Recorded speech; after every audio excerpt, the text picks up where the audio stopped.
my pleasure to introduce Reverend Dr. Ruth Miller, who today is going to talk about why it's essential to embody resilience. We've already heard a little bit about Maya's plants all together, so now we're going to hear a different spin on it. Ruth. Thank you, dear. Karen, I'm amazed you didn't try to use the step. Thank you, dear. Didn't think about it. You know, when she's down here like this, it's kind of hard. It's much easier up here. Thank you. Thank you. And you were in order. Kim before responsibility. You did good. Ruth is a model of resilience. I gotta say, from day one, when Jay put that advertisement in the paper, and he just simply said, anyone want to get together and talk about this stuff? And people showed up. And different people showed up every week or every month or whenever they got together. And then they had potlucks in various places. I think we've been in 4 different sites. Maybe 5 if you don't count the different homes. Yeah. Right? You know, to be able to simply be in the environment and say, okay, moving this way will be a way I can thrive. That's resilience. But however word we want to use as there, the conjunction, but the issue is being able to A, observe the environment, and B, have enough different possibilities in our awareness to be able to move in those directions that will encourage us to thrive. It happens that every living system, including gardens and bodies and organizations, have some amount of resilience. And the only way they can thrive, the only way they can survive is that ability to be resilient in a changing environment. And we have it because we have multiple different aspects. We are not unified whole-on blocks of things. We are different aspects in every one of us. There was a guy named Roberto Assagioli who studied with Sigmund Freud, and he continued to work well into the 1960s. And he developed something called psychosynthesis, because we all have these different aspects of ourselves, and they tend to run amok if we don't bring them into connection. And that connection, the relationships, is the core of resilience. There are a number of websites about resilience, and one of them is called resilience.com, but another one is called productivity.com, and it has several articles on resilience, which is interesting. And last week when Jennifer Yoakum was here, she talked about some of the points that are made about setting goals and all of that. But it turns out the essence that they are realizing is the essence of systems thinking. And that is, you don't focus on the object, you focus on the relationships. You don't focus on the single event, you focus on the context in which that event is occurring. So the example given in this productivity site is the company that during COVID was, prior to COVID, doing stage set design. Whoops. What are we going to do when theaters aren't happening? Well, they decided that they would work from home, and that meant everyone had to have a desk, and one of the guys said, I don't have a desk. And the people in the shop said, well, we know how to build things. So they built the guy a desk. And at the end of COVID, they had built 2,000 desks, and the company was still alive. That's resilience, right? Looking at from a company point of view, a corporate or business point of view, looking at what is happening here, what are the needs that are arising, and what is our relationship with the people and the objects and the skills that we have, and how can we implement that so that everybody wins. Yeah. And that's a huge part of resilience, is recognizing that we are connected with everybody, and we cannot have a situation where someone is not doing well and other people are doing well. Oh dear. Well, we won't talk about that today. In order to be resilient, all aspects of the whole must thrive. That is almost the definition of resilience. All aspects of the whole are thriving, because the relationships between them are being fostered and supported. So an organization exists not because one person is doing their job, but because all the elements of the organization are connected, communicating, and processing in ways that are reinforcing each other and, modifying each other when they're a little out of alignment. We call that feedback loops. There are people who think systems thinking is only about feedback loops, but that's a small piece of it. Feedback and feed forward are two of the ways that we can be in relationship. That is, something happens and I get some reaction from the universe. That's the feedback. But then I think, or I see a possibility, and I share that, and that's feed forward. To some extent, our joys and concerns process is a feed forward process. Can you see that? Mm-hmm. Yeah. So these relationships are the core of the resilience, and focusing on the relationships and where the relationships are taking us is what we need to do to be effective in and thrive in a constantly changing world. That doesn't mean it always looks nice. That doesn't mean it always looks pretty. Sometimes it looks pretty messy, actually, because the way the universe functions is that as we're going along, the environment continues to say, here's something, here's something, here's something, here's something, here's something. But if we have begun to become sort of monolithic in our thinking and kind of attached to how things have always been, the next little something that comes along that we were fine with last time might cause us to go falling apart. We call that a catastrophe.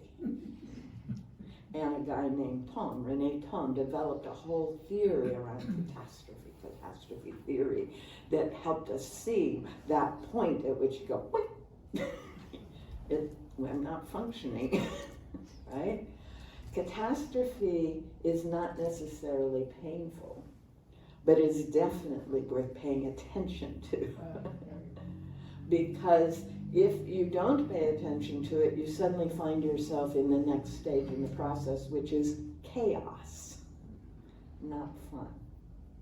So back to the little company that was a set designing company and building company, COVID was the environmental input that led to the catastrophe of, we don't have any clients. The chaos was, what do we do now? Now the trick is not to look back at what was and try to hold on to that, but to look around at the relationships in place, the matter, the energy, the information flows and structures that are in place, and go, that's what we do now, right? And it often happens organically, like they didn't make a formal decision, we're going to go build desks. No, someone needed a desk, and they got it. They could do that. They could do that easily and well. And that's another piece of how resilience works, because when you're in that resilience mode, you're not attached to what was, You are being aware of what is and what could be, what might be, and you're doing the next one thing. You're not trying to solve everything. You're just doing the next one thing, which in all cases, in all likelihood, is going to be something different from what you were doing before, because you are now a different system. And that's the thing that we're not used to thinking. We think we are consistent and whole and always the same. Look around you, I don't see anyone looking the same as they did at 16. Yeah, we are different systems now.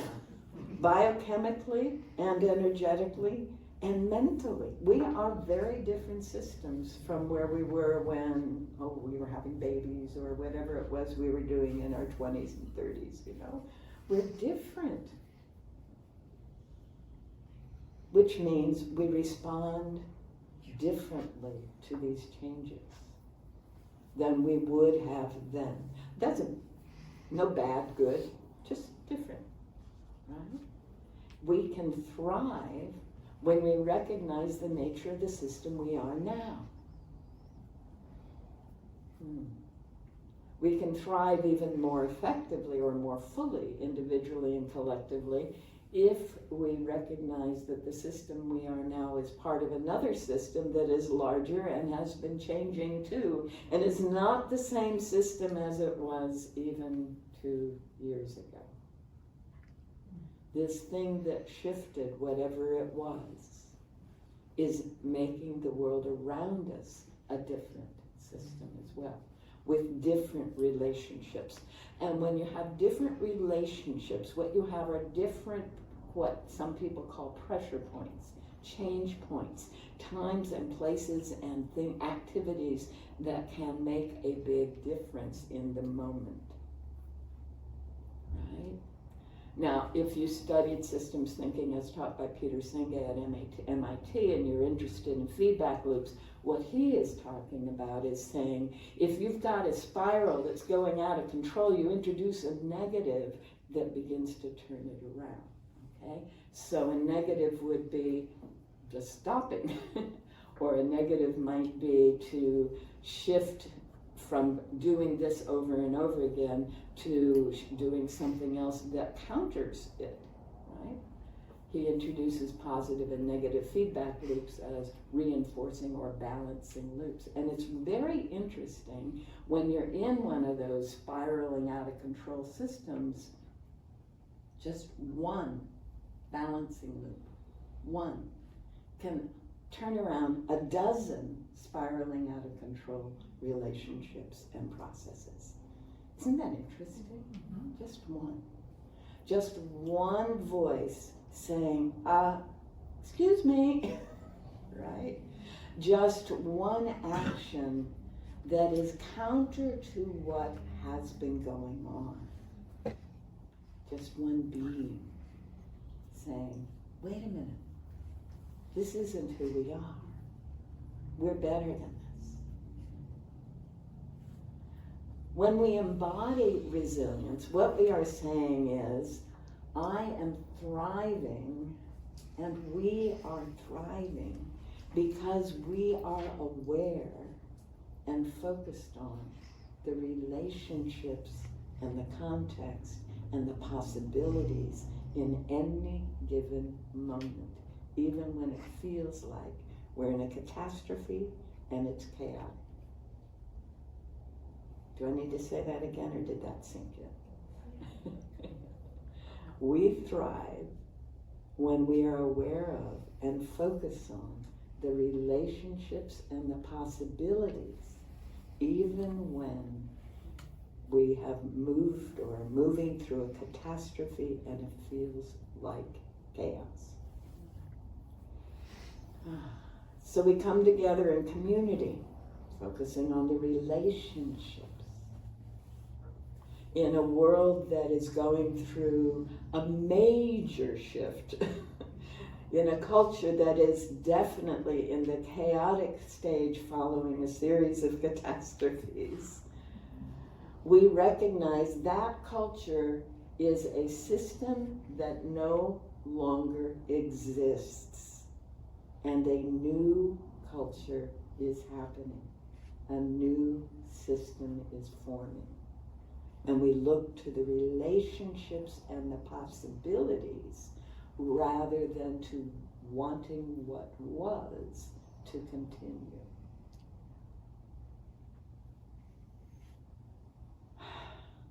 That isn't always easy.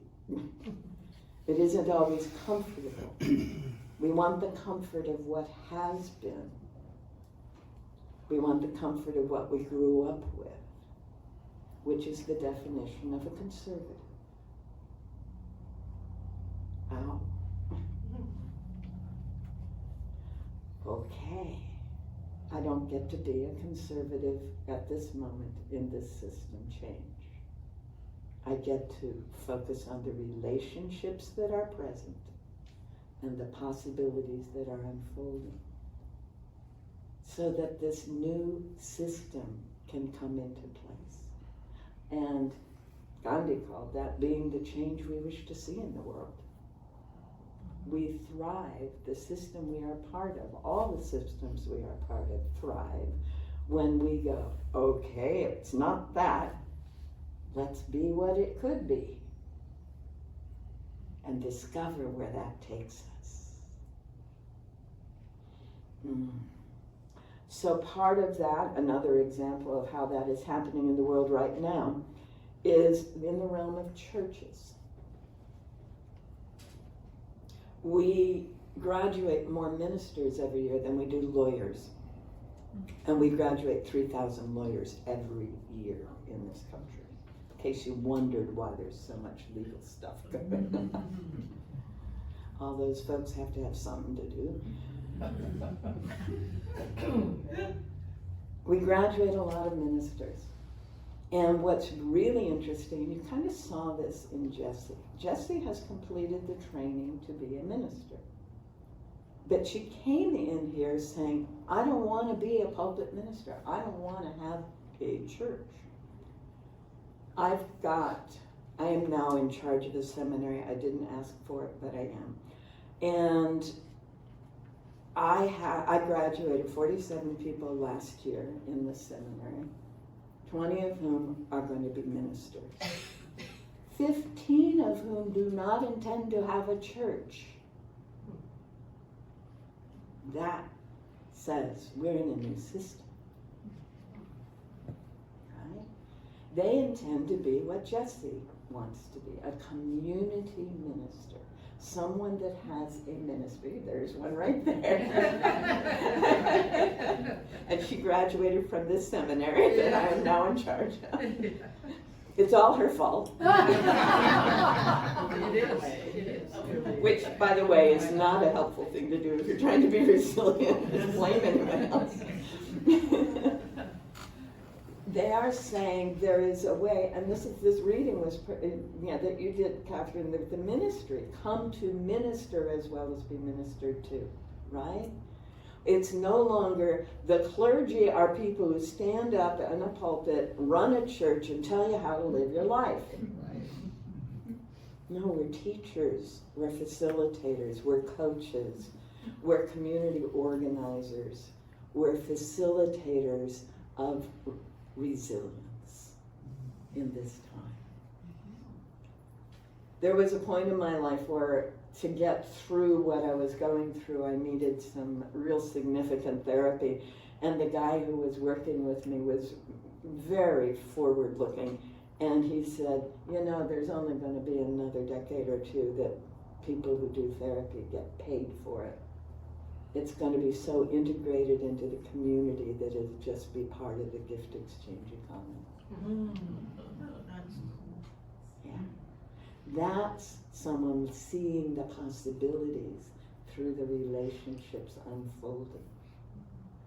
So I, as always, invite you to imagine what this life, what this new system, what this new culture, this new way of being can be. How this group is a seed of that. how this fellowship is demonstrating to others what it could be. Because you are the seed of the emerging culture. And your resilience, your willingness to not hang on to anything from the past, but to bring into the future the skills and the talents and the possibilities that you individually and collectively have, will make this larger community much more resilient, and humanity as a whole. And for this, I am deeply appreciative, and I'm happy to assist in any way I can. Thank you very much.